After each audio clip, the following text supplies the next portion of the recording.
Thanks for coming today. This is the first stakeholder workshop of the sexy firm. I won't pronounce the whole name because I may trip over it.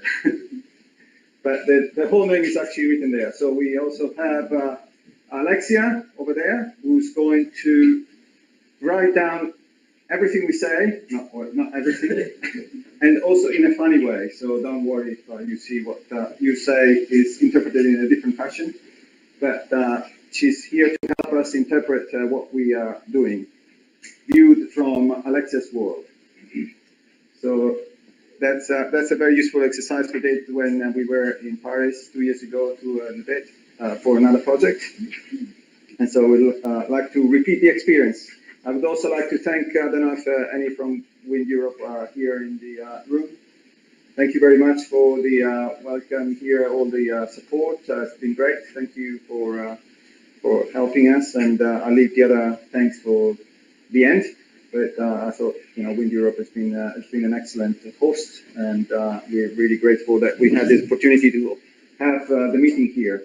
It's actually very appropriate, given what we do as well, and that's why also the other reason was also that some people came for the European EU Sustainable Energy Week, which was held not far from here, the Charleroi building and another building there. So that's all happening this week. That's why also we held the meeting this week here during the Sustainable Energy Week. So you'll have received a pack on your desk, on your seat, and each one will contain the agenda. So we have some questions that we want to address during the workshop. So the aim of the workshop is to gather I'll tell you obviously what we're doing first, but most importantly is to gather input and feedback from you, because we are at an early stage of the project and we want to be able to capture enough input and feedback from we have project team here, we have advisory committee members, and we have a few external people as well. So we'd like to be as inclusive as possible. All comments are welcome, and then we'll try to integrate them as we move on. We're at a very good stage.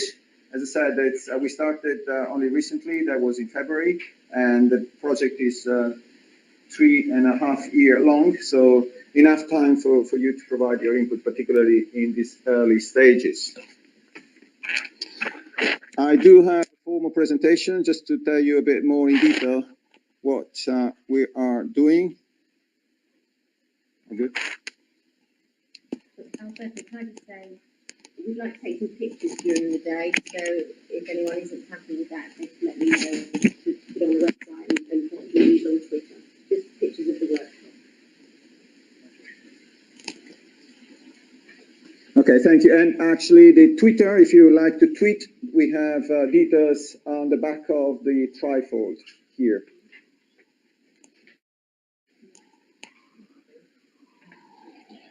And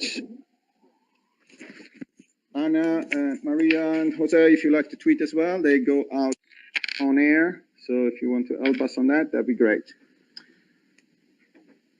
Okay, so let me start with kind of more formal presentation, and I try to keep it short, short as possible. But I also want to tell you what we're here for, and then obviously we'll have much more interesting talks after mine from Emily and Jan from Met Office and Tenets respectively. So what I'm going to tell you is my name first. So my name is Alberto Troccoli, and I work at the University of East Anglia and the World Energy Meteorology Council in the UK, Norwich. And we're going to cover here with this presentation the reasons why the project has been set up. So this is a EU H2020 research and innovation project, and we want to get rid of this window, don't we? So we'll do something like that. And the name is the added value of seasonal climate forecast for integrated risk management decisions. So it's all about using seasonal climate forecast for decision making, for short. So we're going to look at how Seclifirm will have started really as a pool project. And by pool, I mean that this is coming expressed in July 2015. And one of the consequences of that, there are many, but one of them is that the price of electricity really went up very suddenly and spiked up and was not very well controlled, I'm told. So there is you can see a very large increase. I won't go through the details of the quantity and so on, but the point here is that this is quite an unusual increase, and so what we want to do is to try to see whether we can mitigate that kind of sharp increase. Obviously, we won't be able to reduce it even with the all information we have, particularly because information is never perfect, but we want to continue, we want to address that and to see whether we can try to remove all these spikes and the variability in this electricity signal. So this is just one example. We'll see several examples later, but this is one of the reasons why we started this project. And of course, we all know that we live in a world where the energy mix is changing a lot, and we all know that a lot of the new generation that is being installed, which is wind and solar, and the existing hydropower, it's very well connected to weather and climate events, and so these are also other sources of possible prediction and predictability that we want to look at and try to see whether we can manage those sources as well. And we shouldn't forget demand as well, because obviously demand is also very closely related to climate, and so that's another area that we also want to address. So there are many aspects in the energy system that are connected to climate, but they're also, with Seclifirm, we're also addressing issues in water, and I'll touch on that later. So I'm focusing here on energy, but we are also, although most of the focus is on energy, we are trying to broaden the horizon and look at water problems as well. So why do we talk about use of seasonal forecast? We do that. Emily will tell us much more about that later, but here I want to just give you a motivation for why it is a good time now, after 20, 30 years of development of models at the level of numerical models, so with all the equations and so on, as well as statistical models. But we got to a stage where we can see that there is some areas now where there is some skill. So I don't want to focus on any particular map. I just want to give you an idea that there is some areas where there is possible positive skill, which is represented here by the correlation. And I won't go into the details what they represent, just to know that there are 3 models here, and there are 5 variables in the columns, and the 5 variables are those that are relevant for energy problems as well as water problems. I mean, the only one that is missing is inflow of water for hydropower generation, and but we can get it also from precipitation and temperature as a proxy. But anyway, the areas where it's red, it means that there is a positive correlation and therefore a possible potential positive skill. Actually, also where it's blue, although it's a negative correlation, there is still a signal, because we can still use the negative correlation, even though, yeah, it may be a problem with the model, but it may be just a genuine anti-correlation. And so we can use that as well. What we don't want is to have a white map. I just touched briefly on temperature, because you see a lot of red here, and I don't want to mislead you too much about the red in temperature. Temperature, we know that we can predict very well, much better than all the other variables. But here, the temperature is a bit overdone. The red is overdone. And it's because basically the temperature, we know there is a trend. And anybody with a little knowledge of climate can predict the trend without running any model. And so by removing the trend, you get something that is more like the middle one, because this one has more trend because it's a longer run and it captures a longer trend. And so the middle one is kind of more representative because it's got like 20 years, 15 probably rather than 25 years at the top. So that's the kind of signal that you expect from the various variables. But this is just one. This is also for summer. We've got similar maps for winter as well. And we want to produce much more with cyclotherm. So this is just a starting point, taken from another project. Another paper also looked at the next step is then to take those 3 models that we have and several more. There are around at least 10 models that we can use. There are more, but 10 of them we can use around the world.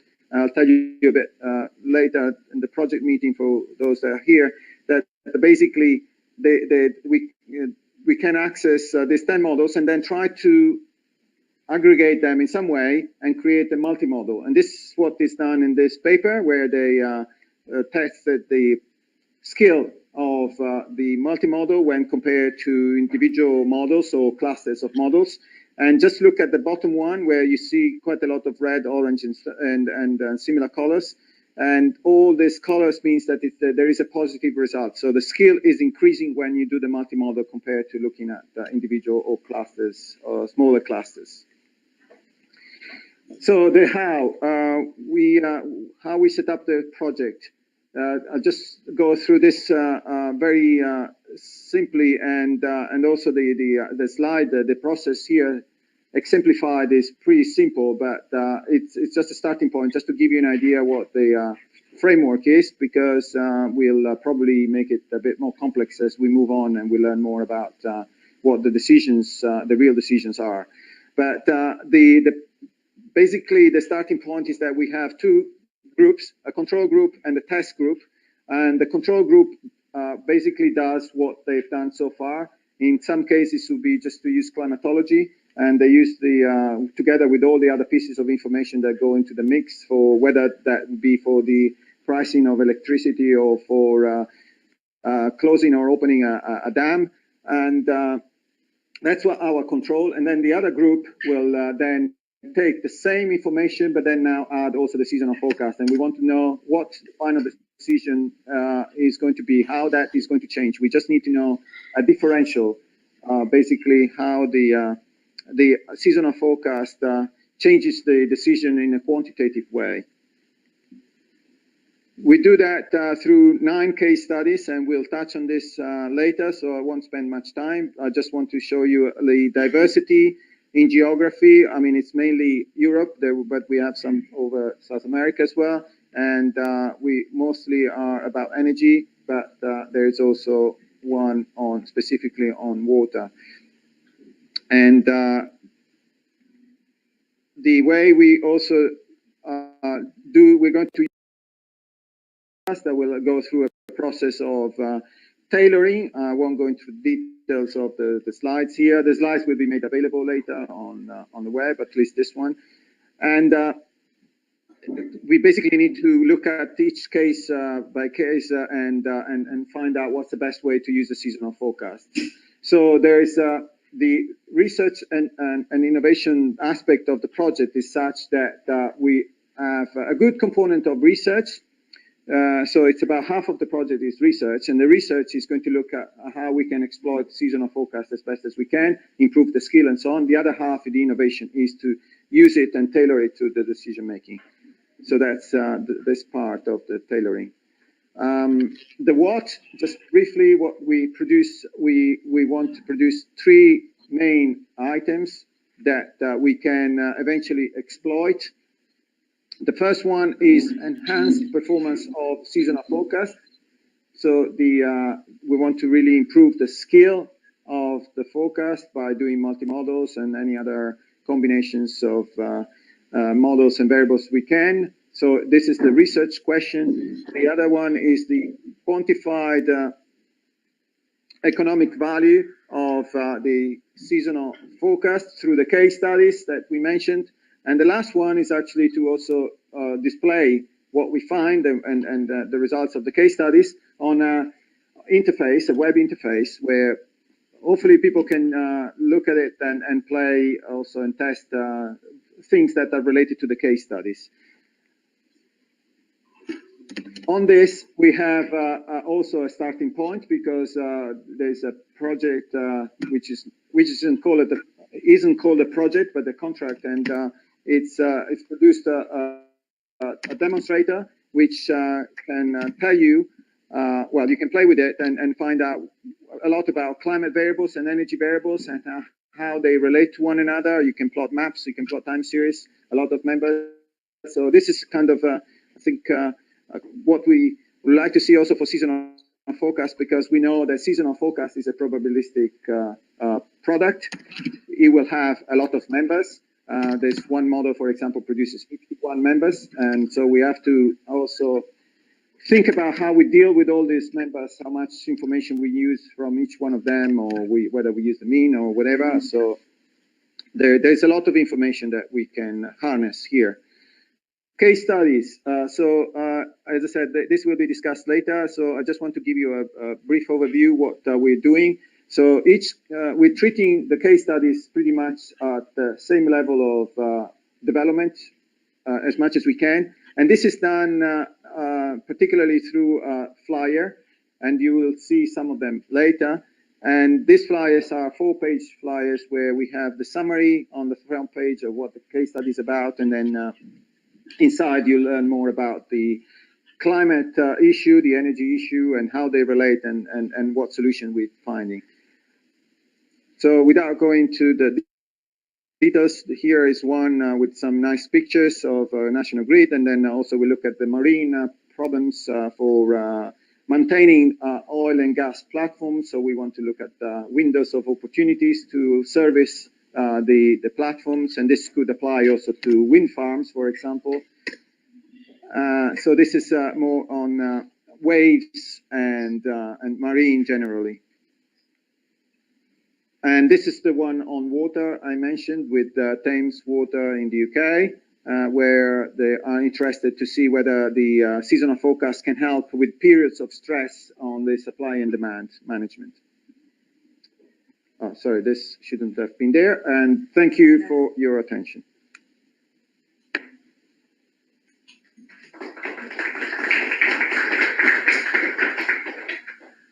So we can take a few questions and then move to Emily's presentation.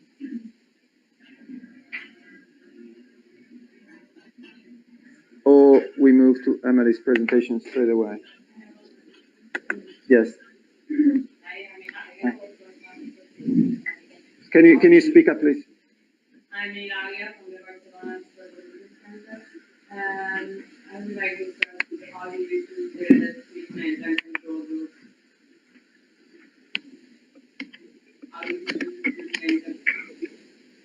How we choose. So it depends on. This is something that we are still developing. That's the setup is pretty generic, and it depends on the situation, the individual situation. But it is possible that I mean the difficulty here is also that these are all past cases, so we know what happened, and we know what the decision was, and we know what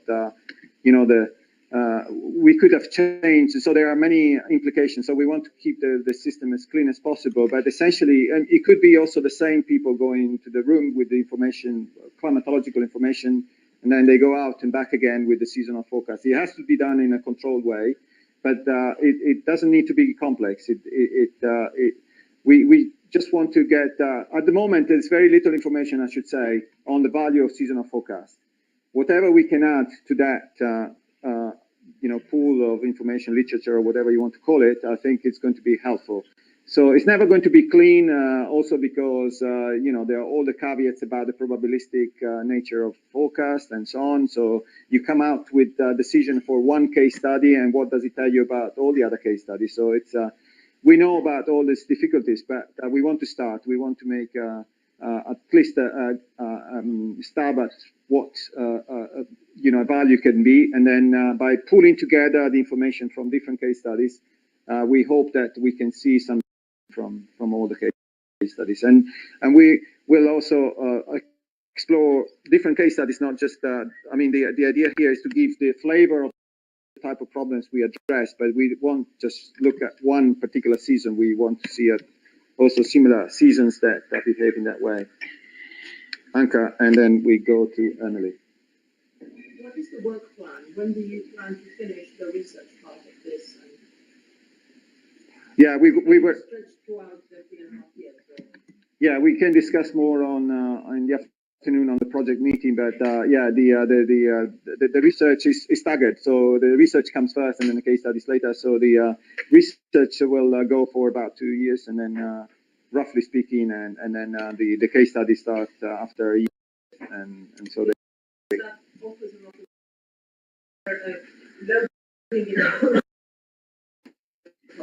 Offers the opportunity to first of all establish the value, the potential value given the past cases for which you have seasonal forecasts, and then to apply to real-time forecasts. Yes. So you say after the end of the first year, you have a protocol to try and do this, then you have another seasonal forecast to just look and see and make the decisions in real time, maybe parallel to the real decision, and see how you. Yeah, actually, I didn't go into. I mean, there's obviously. Yeah, the proposal is quite long, but there is one more package, and Emily is leading that, where we will actually look at real cases as well, not as an operational way, but as a demonstration to show what we can do also with the most recent cases once we have the system set up. Okay, so Emily. I mean, so you've done research and then you go practical application.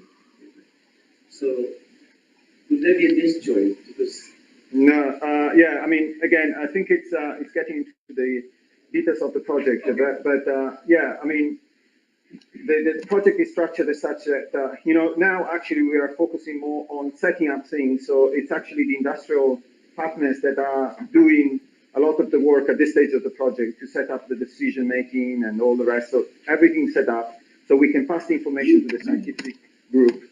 And the scientific group can work, but at this stage, everybody is involved in the setup of the case study. So, yeah, I think it's at the moment we can look at it more closely this afternoon, as I said. But it's yeah, just briefly, this is what the idea is. Okay, so Emily from the Met Office is going to tell you a lot more about the basis of seasonal forecast now, and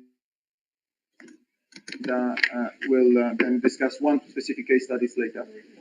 So you want to, yeah, pointer. Yeah.